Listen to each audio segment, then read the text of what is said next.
Hey everyone, welcome back to the channel. I take it everybody's had a good summer this year? Winter is right around the corner here in Canada, and I've taken my Bronco off-road, which is to say I've parked it for the winter. Today I'm going to be talking about a favorite Canadian winter pastime. No, it's not tobogganing or day drinking. I'm talking about off-season trip planning, but with a twist. I'm talking about using Gaia GPS with cloud sync collaboration with all your co-travelers. Stick around.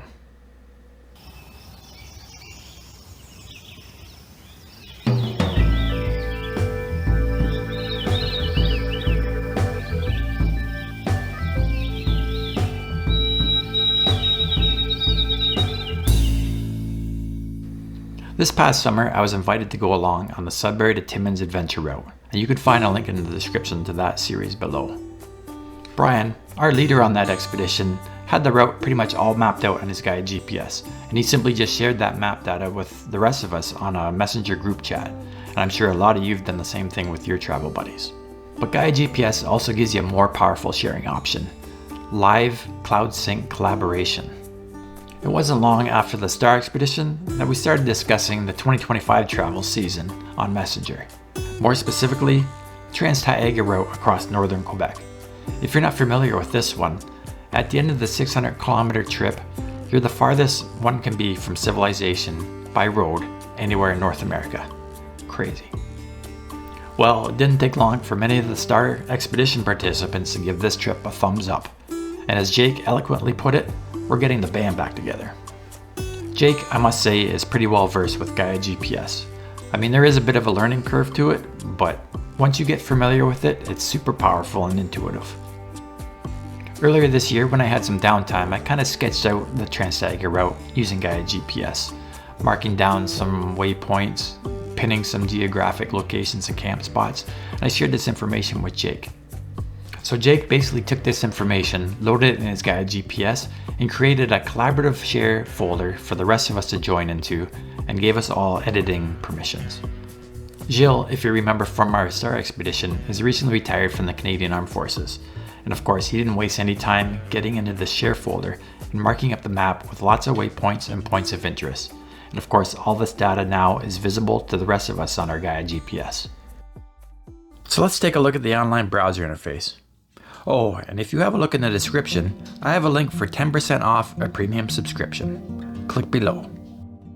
Once logged in, you'll see the map interface, and along the left side, the menu. If you're like me, in your Saved Items tab, you'll have tons of routes and waypoints marked. Thankfully, Gaia gives us the ability to filter our view, and getting into the habit of organizing your data into individual folders will help keep things clean and organized. Here, you can see the collaboration folder created by Jake and the editing permissions he bestowed on me and the rest of our travel group. The visibility eyeball icon is also a nice tool for keeping everything clean and tidy on your map, allowing you to view and focus on just the data you want. Going into the folder, we can see an overview and items list view as well as some other options. But before we get too far into this tutorial, let's tailor the map view to better suit our needs. If we go over to the overlay panel, we can toggle on and off the different types of visible map data. Next, we want to set up the map layers to our needs. For sure, one of our layers needs to be the satellite or world imagery layer, and sometimes both, as the data can vary between the two. For those of us in Canada, one of the best map layers, of course, is the Backroads Mapbook data layer. This layer alone is worth the cost of the Gaia Premium GPS subscription. Gaia will allow you to preview 5 layers at a time, but there are literally dozens and dozens of layers to choose from. Once you have your map layers chosen, they'll appear at the top under the Active Layers panel. From here, you can organize a view order and adjust the opacity slider to allow the layers underneath to be visible depending on our preferences. If we zoom out on the map now, you'll see that all the visible routes are highlighted. Jake mapped out a route from his front door in Sarnia to the Trans-Tiaga road, and you can see that on the map as well. Just getting to the Taiga is going to be an expedition on its own, traveling up a large stretch of the James Bay Road north. You can see highlighted in blue here, intersecting the James Bay route and heading east over 600 kilometers, the Trans-Tiaga itself.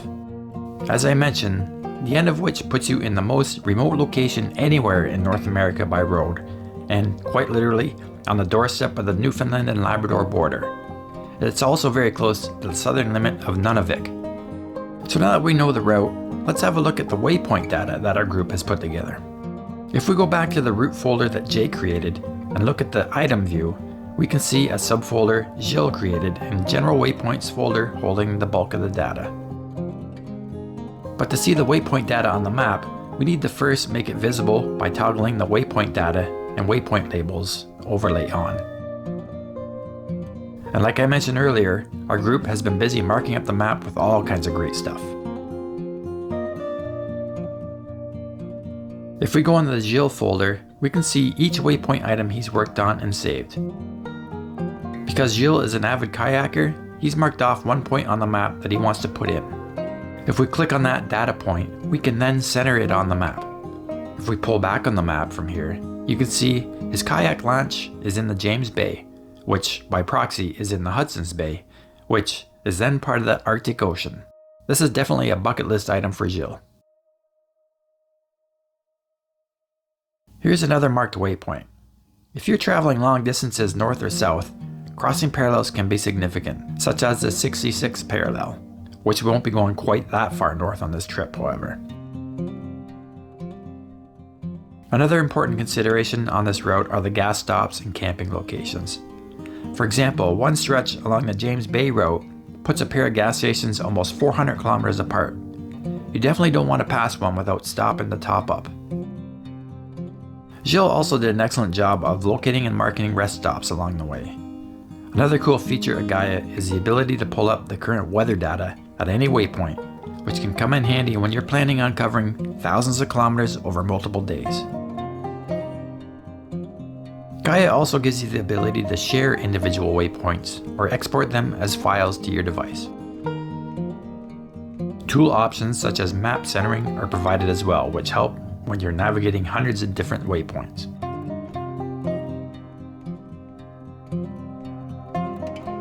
Of course, some of the more important things for long travel overlanding are finding places to camp for the night.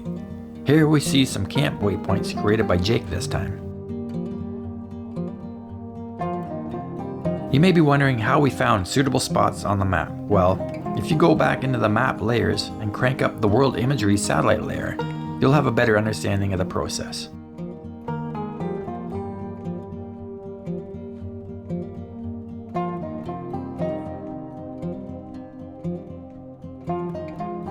So now if we zoom way down, you can see this nice little lakeside clearing just off the main highway. Maybe we can have Gilles kayak out and catch us some dinner here.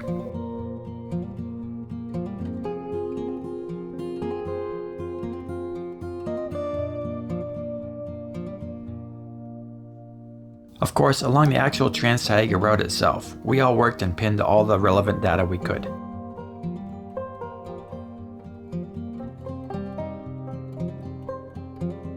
One of only a couple of refueling options along the route is here at New To Me Outfitters, but I think they have seasonal hours, so more planning may be needed.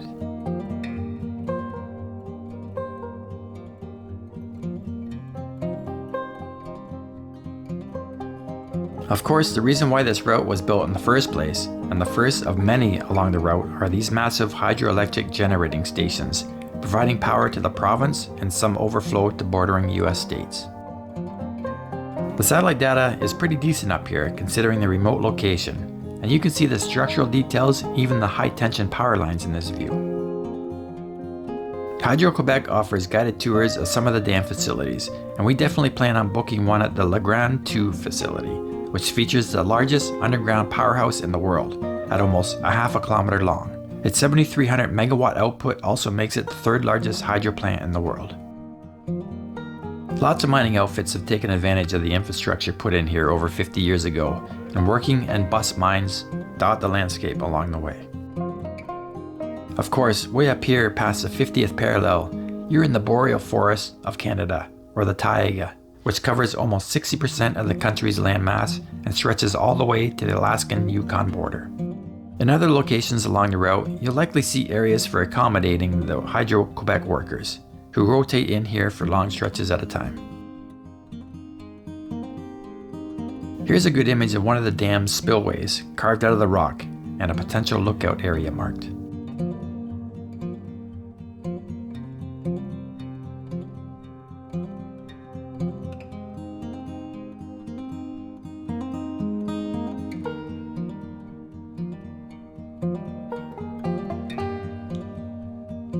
Here you can also see some massive dam structures put in to build up a massive reservoir to serve the La Grande 3 generating station.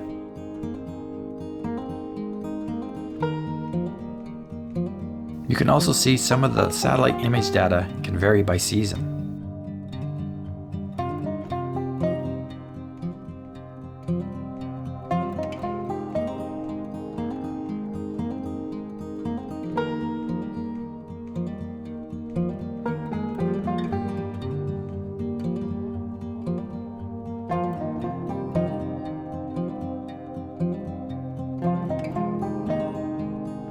Towards the beginning of the route, near James Bay Road, there are marked camping locations built up for travelers coming this way, but further down the Taiga you go, the more sparse everything gets.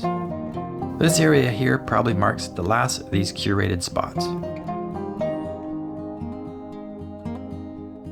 If we switch and have a look at one of the topography map layers, we can see the elevation lines as well as other features, such as this waterfall.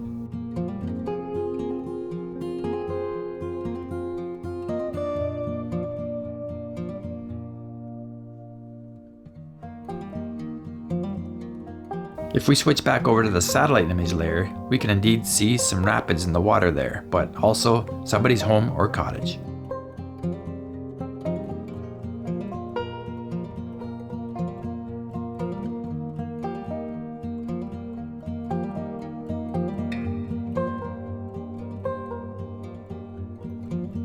On the other side of the road, we can also see some more structures by the water.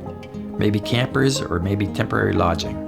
You just never know what you're going to find out here in these remote areas, but it's a lot of fun exploring this way.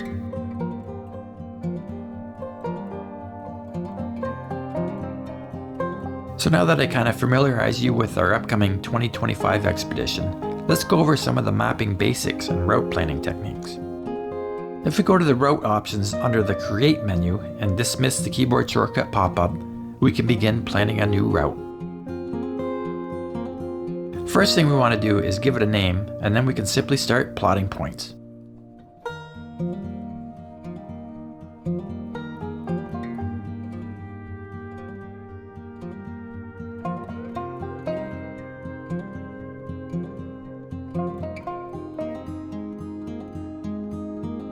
By clicking on 2 points in the map along a marked route, Gaia will try to join them together using the road data displayed. If you keep scrolling and clicking, you get a route laid out pretty quickly, and along the bottom you'll see the distance and elevation plotted as you go.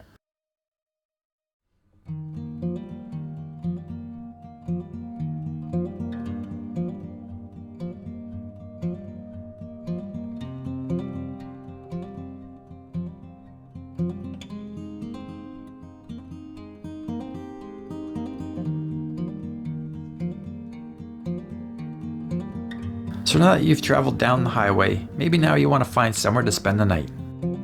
If we zoom in, we can see this industrial side road leading into the interior. Let's go see where it goes.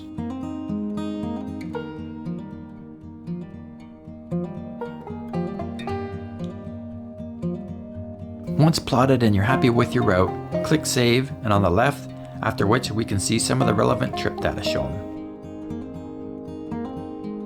Anytime before you leave the browser map interface, you want to make sure mobile sync is enabled, so all your new data is available on your cell phone or tablet app and is available to anyone you've shared with.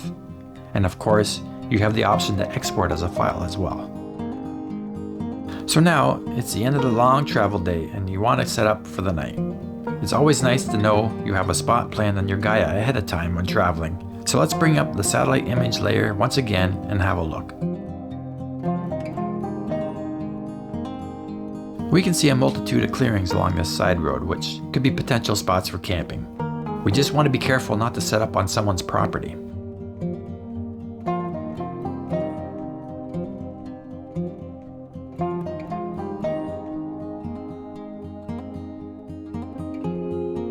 On some spots on the map data, you might see a small disconnect from the image layer and the map data, but it's usually pretty accurate.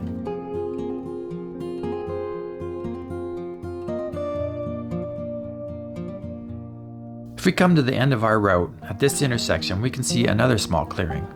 Not an ideal camp spot beside a lake, but possibly somewhere to spend the night regardless.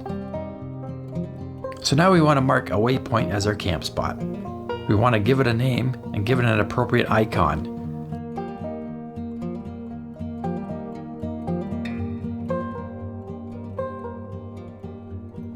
Drag it to the location you want and drop it, then choose an icon color.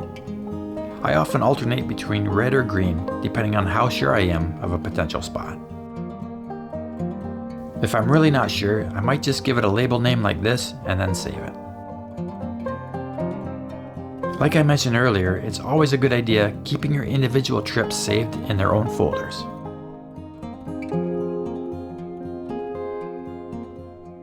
If I filter my display to newest, we can see my latest route and waypoint displayed at the top. Click on one of your saved items, scroll down to the Change Folder option and create a new folder. Give it a relevant name and then click Create.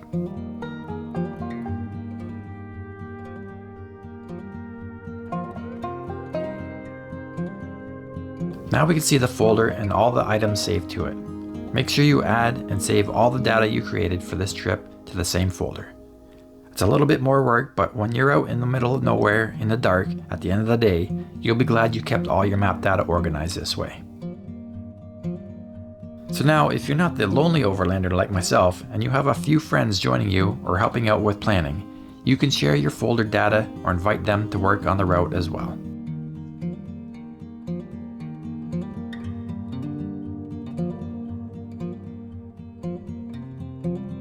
Sending an invite is as simple as adding their email address in the email field and giving them editing access to the data if you prefer.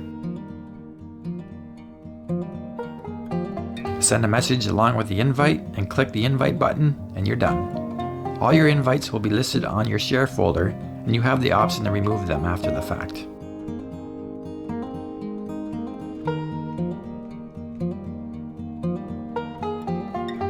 Looking at the options on your phone and you can see with who you shared with and whether or not they've joined your invite. And of course, you also have the option to send share requests from your cell phone app as well as edit permissions. I should also mention, some of the map layers can be limited as far as the map legend is concerned.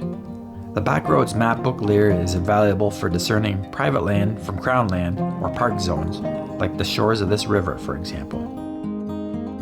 Gaia's own built-in topple layer will give you a nice 3D shaded terrain layer and elevated lines, but also give you access to the extensive map symbol legend and help with navigation and exploring.